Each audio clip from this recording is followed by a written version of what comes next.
En mathématiques, surtout en analyse, on va utiliser une opération qu'on appelle la composition.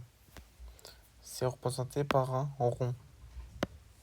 Ici, je place le nom de ma fonction, imaginons f, et je vais dire quel que soit x,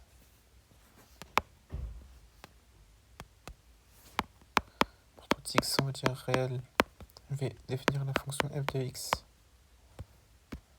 par x, x carré, imaginons. Et pour tout x appartenant à R, je vais placer une autre fonction. Donc si je veux dire R plus g de x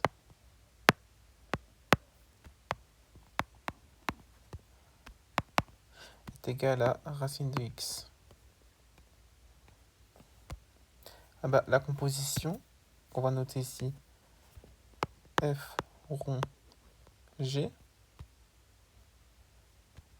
entre parenthèses x, donc ça c'est le nom de la fonction. Ça va être comme si on va rentrer le g dans f de x. Donc c'est f de g de x. Ça va être f de racine de x. Et alors le x que j'ai dans x carré, je le remplace.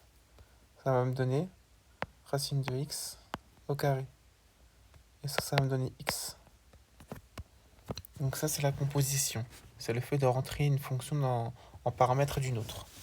C'est très très utilisé dans la programmation avec objet. Mais bon, ça c'est une autre discussion. Ici, on a aussi si on permute une autre expression qui va montrer comment quoi, en fait, non, la fonction de composition n'est pas ce qu'on appelle commutative. Je peux passer d'un sens à l'autre, mais pas de l'autre sens. Ça ne sera pas le même résultat. J'aurai alors j de f de x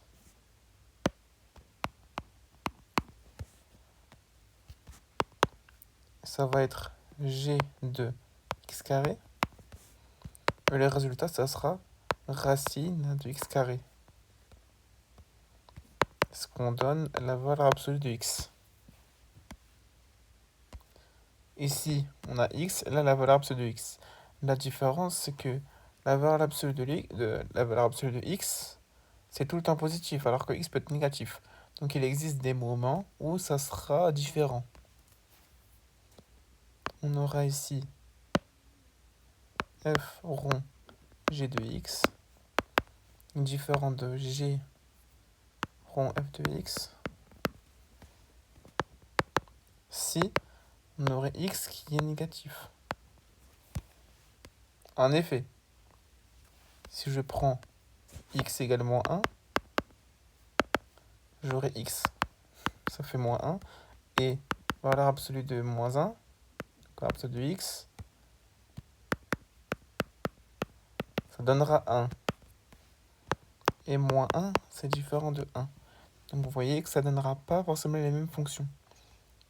Pour ce qui est des dérivés, on verra ça dans le prochain cours, enfin dans un autre cours.